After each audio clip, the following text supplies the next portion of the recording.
It's a goal! Can you believe it? It's extraordinary. Port Adelaide are counting the cost of another brutal showdown as we take a look at their forward line woes, and Adelaide, king of the town, once again. Strap yourself in for another massive edition of Footy SA.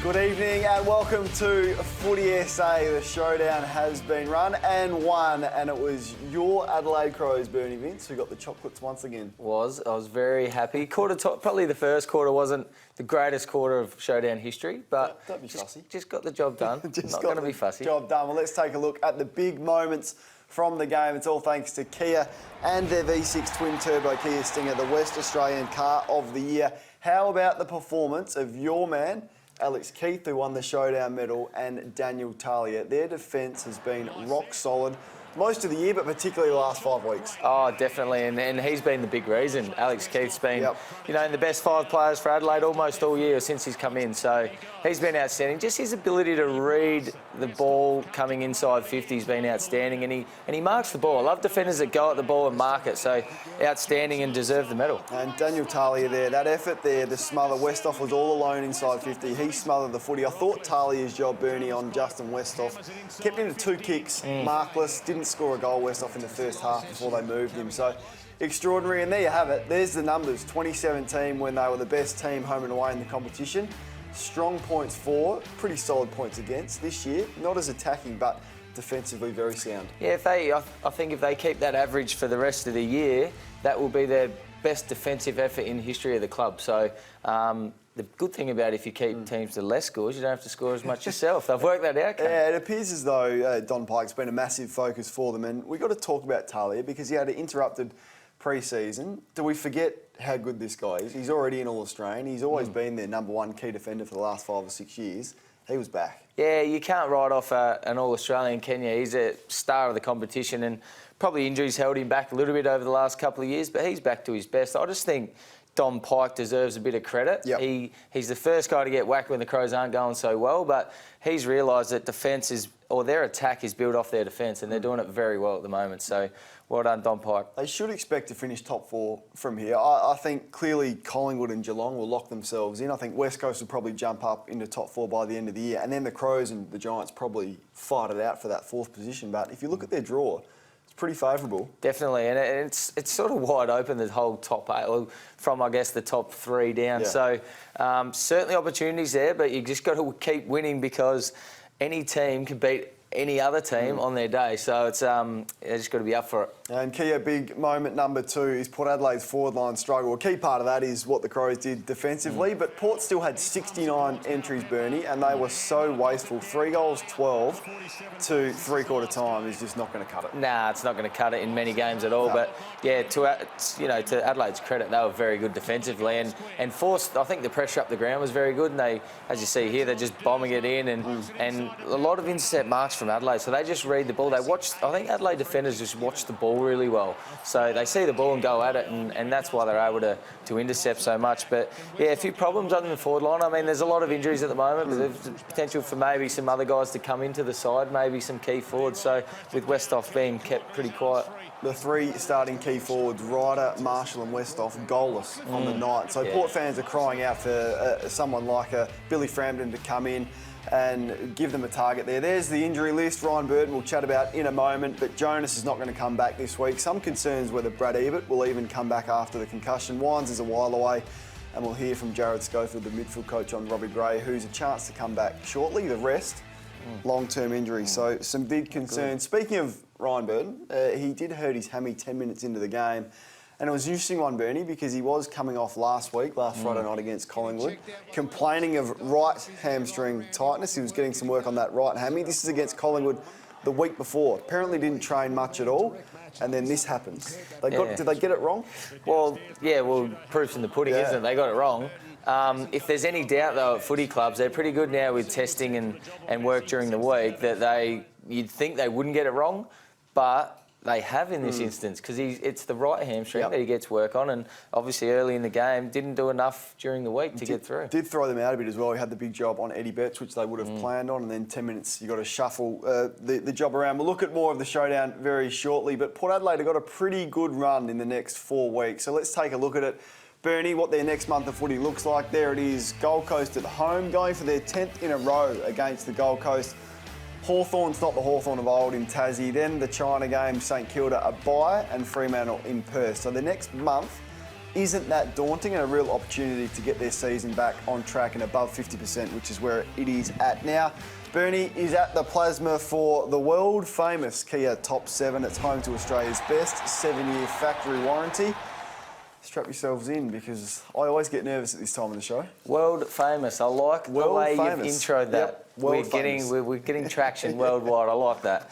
Right, let's kick it off. So first of all, Matty Broadbent, 647 days I think it was since he played his last game, and it's just a really feel-good story for the week. Unfortunately, couldn't get the job done, but great to see him back playing again.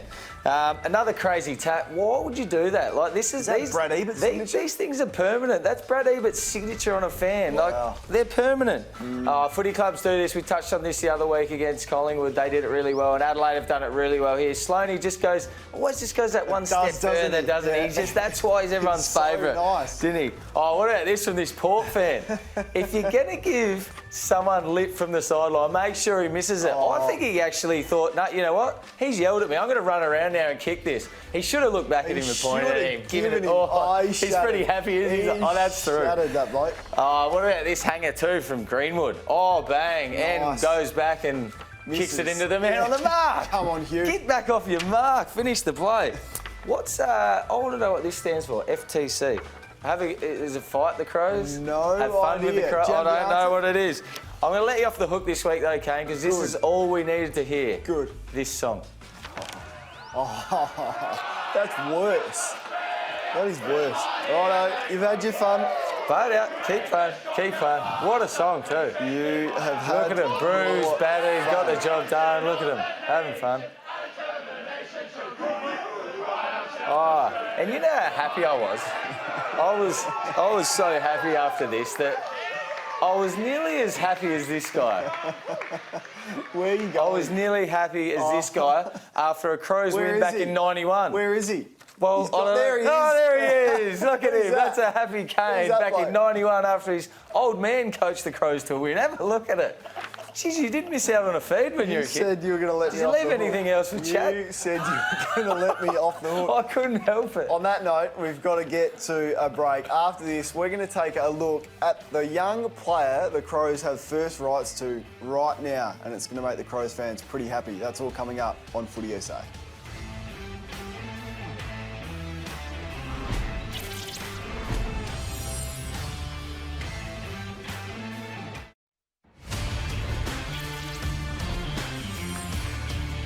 You are watching Footy SA, all thanks to Kia, home to Australia's best 7-year factory warranty, and OTR, who are making life easy. Bernie's at the Plasma, where he does some of his best work as we get into tonight's OTR takeaway, kick goals and tackle life's problems close to the siren with OTR and their 24-hour convenience. Crows scored 10 goals off turnover. They Port did, Adelaide's mate. Turnover, and you want to look at that. They did, although I'd love to show more fat photos of you as a kid. I'm going to start to try and get serious here. So when we think of Adelaide, we think of slick ball movement, transition from defence to attack, clean, slick. Their game's built around defence now, and this is what I'm loving to see, this pressure. I mean, the first quarter wasn't great, but their first goal becomes off a turnover, tackle. This one here doesn't necessarily finish in a goal, but look at the perceived pressure here. Look at this. He's expecting pressure, drops. I know that's a poor effort, and another follow-up poor effort. We'll touch on that later from Motlop, but ends in a Crows goal. So their pressure that they're bringing creates perceived pressure, and Port Adelaide was just ordinary. Look at this. He's looking up. That's not necessarily his fault. There's just nothing up the ground. And Crows' defence has been really good, but creates another goal for him. So Adelaide's, the way they've turned around their form has been off the back of great defence, not what we've seen over in maybe more in 2017, that slick, quick ball movement. So it's all about defence. Good vision, and if you looked at the numbers across the board statistically, it was pretty even, but the one difference was the 10 goals from turnovers, and that was what you highlighted there. Excellent. Another really good player, he got the second most coaches' votes. 8 on the night was Tom Lynch. Lucky not to win the medal. He's in rare form. We spoke about him last week for his 29 disposals. We said they were midfield numbers. Well, he did it again, but this time he was able to kick 2 crucial goals in a low-scoring game, and he's probably their number 1 forward now, isn't he? He's probably their best performed forward. Well, arguably, yeah. He's that real link-up man, isn't he? And his work rate for someone of his size is incredible. So he's one of those rare types that can run all night or all day and also is able to take big marks and link up. So really important that his form is, you know, it's turned the Crows' form around as well. So he's been outstanding, so well done, Tom Lynch. Crows and Carlton turned heads when they did something for the first time, and that was trade draft picks, future draft picks in the off-season. Carlton gave the Crows their first pick in the draft. Probably expecting not to finish on the bottom. Well, right now, Carlton are dead last, which gives Adelaide the first pick. Now, the number 1 player in the game in terms of the youngster is Matt Rowell. And we want to take a look at him, Crows fans. This is the player, if it sits right now, that you'll be getting next year. And he does look like a bit of a Rory Sloane type, the way that he moves. He's an excellent kick. He gets big numbers. He's a big, powerful midfielder, Bernie. So I reckon that'll get the Crows fans excited. Yeah, he played. That's the Melbourne's VFL side there. Casey's playing against, and they were big. They had big raps on him after that game. 22 disposals, 5 clearances, and a couple of goals in that game. So I've never seen Crow supporters. I think Port's their second most hated team now. They just want Carlton to lose every week. They'd rather Port win than Carlton win. I reckon they could do with another powerful, speedy midfielder as well. Yeah, it'd be good for him. In the midfield mix. Let's take a look at Bernie Vince's votes from the showdown for Repco Authorised Service Centre, your local mechanic with a nationwide backing of Repco. Book your next car service at repcoservice.com. There it is. There it is, mate. My man, Alex Keith. No, Sloane. I thought Sloane wasn't there. Just hold back, mate. Hold back. He was. Sloane, obviously 4 votes. He was unbelievable. 13 tackles he had. He's a tackling machine. He doesn't get much praise for the amount of defensive stuff he does, and that's why everyone loves him. Obviously, Laird, 31 disposals, very good. I got Lairdy in this week. Good. You're always into me about not having him in.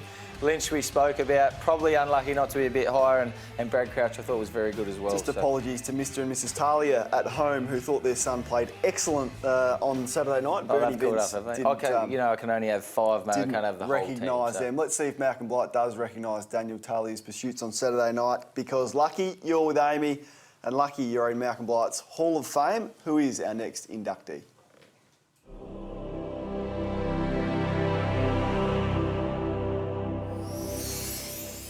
Stephen Kernahan's one of my favourite players of all time.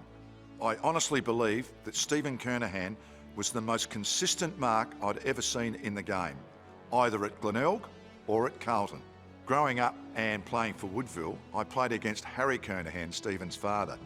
When I returned to Woodville, years later, I ended up playing against his son, Stephen. It was at that point of time I thought, geez, my time's up here. One of my treasured moments in football was captaining South Australia in WA. Stephen Kernahan played centre-half forward and I played full forward. During the game, we kicked a lot of goals. We kicked 30, in fact, in that game and had a great win. In the last quarter, Stephen kicked his 7th. I'd only kicked 6, but it was a memorable win, one of the great wins from South Australia. After the game, everyone went out and socialised, as we did in those days. And after a couple of drinks, Stephen got up on the dance floor. I can assure you, his dancing was as bad as his singing. Absolute rubbish. Stand by your man! Stephen Kernahan, welcome to Blighty's Hall of Fame. Well done to you, Sticks Kernahan. You're in Blighty's Hall of Fame. Let's take a look. I think he's broken his record, mate. 9. Oh, we've gone off camera. Is that the amount of eyes? 9. That's unbelievable. Said, but there it is. And don't forget, Blighty's Hall of Fame will be on Thursday, the 18th of July at Adelaide Oval. And for your chance to win tickets to Blighty's Hall of Fame for you and 4 mates, visit the Sports Day SA website or Facebook page and tell us why Blighty should invite you. Stephen Kernahan, the latest member. Get involved on social media to get along, and there you 9. Mate, he's broken his own record. I think his record was 7. He's gone 9. That's unbelievable. And he only kicked 6 on that day. He had highlights of himself kicking goal, 30 between it. How good was he? Yeah, I don't know. I'm going to have to go back to the tapes. Just ask him. He must have been Few good. shows still to come. We're going to take a look at Port's selection dilemma next.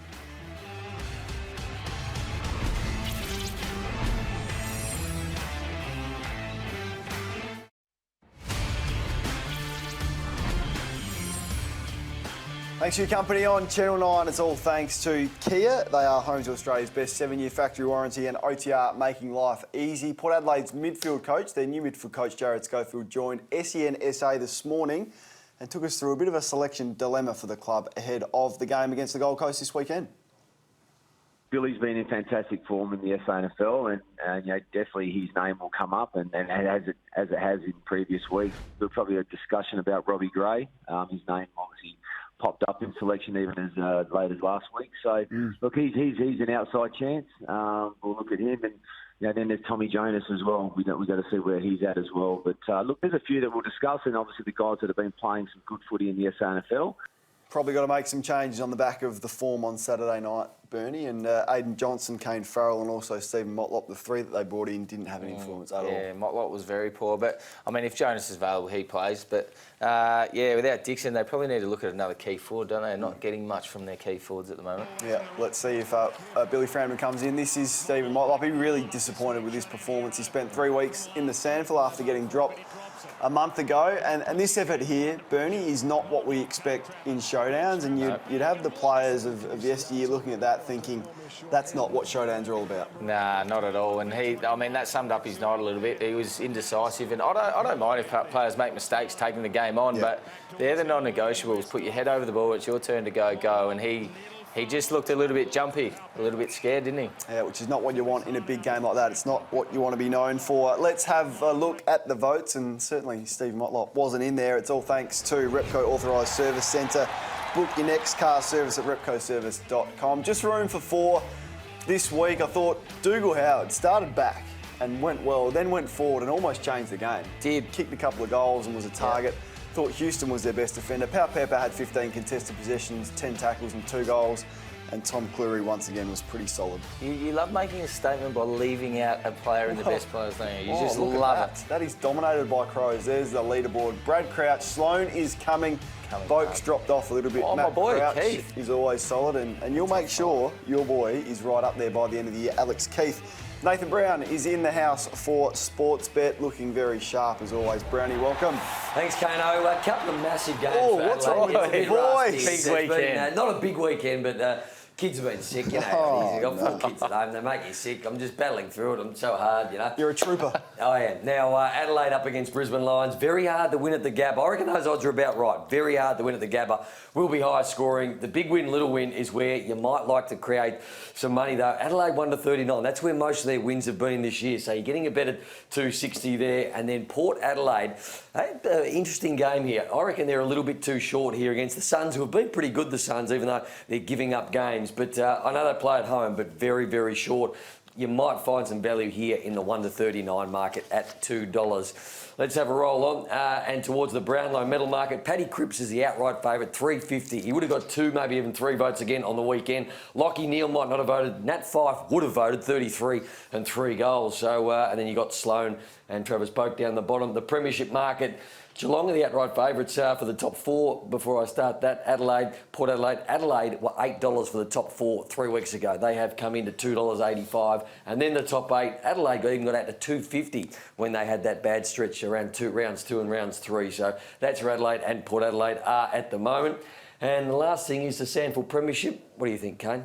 I do like my Tigers, as we talk about. They didn't have a game on the weekend, Brownie. It was a state game, so they had a week off. They're going to be fresh, ready to go again this week. Whack a couple of fishermen's friends in and get ready, you know? Go sort yourself responsibly. out. For Sportsbet on all AFL matches this Friday and Saturday, if your team goes 12 up at any break, you get paid out as a winner. Conditions apply and gamble responsibly. Heaps more coming up. We spoke about that SANFL side. Well, they did something that hasn't been done since 2003. We'll take you through that next.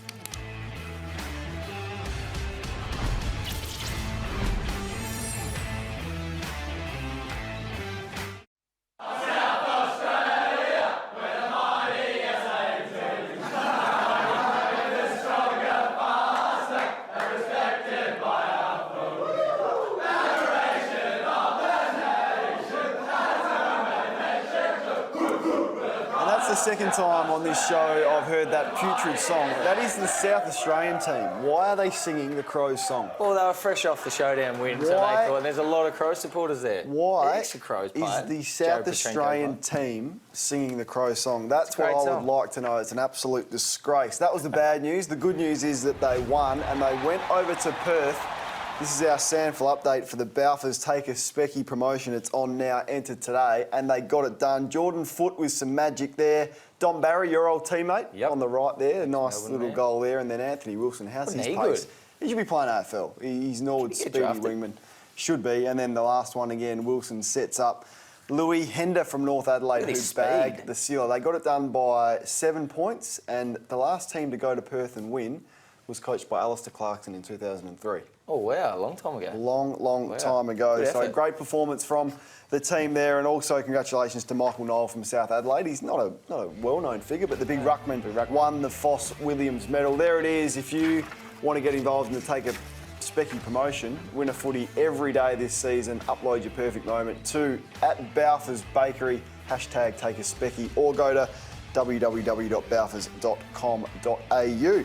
Good performance from the boys. Yeah, it's important state footy. You probably never got to experience it. I didn't play state footy. No, even 18s, 16s didn't get to play in that. But those games become important now because mid-season draft coming up. It's important to play well on the big stage against the best opposition state league teams. So probably a few guys putting on performances for AFL clubs. Who knows? And South Australia have the bragging rights over WA. I think they're the two best competitions outside of the AFL at the moment. Huge games coming up in round 9. Let's start with Brisbane and Adelaide. We saw the votes from Sportsbet, the odds with Brownie.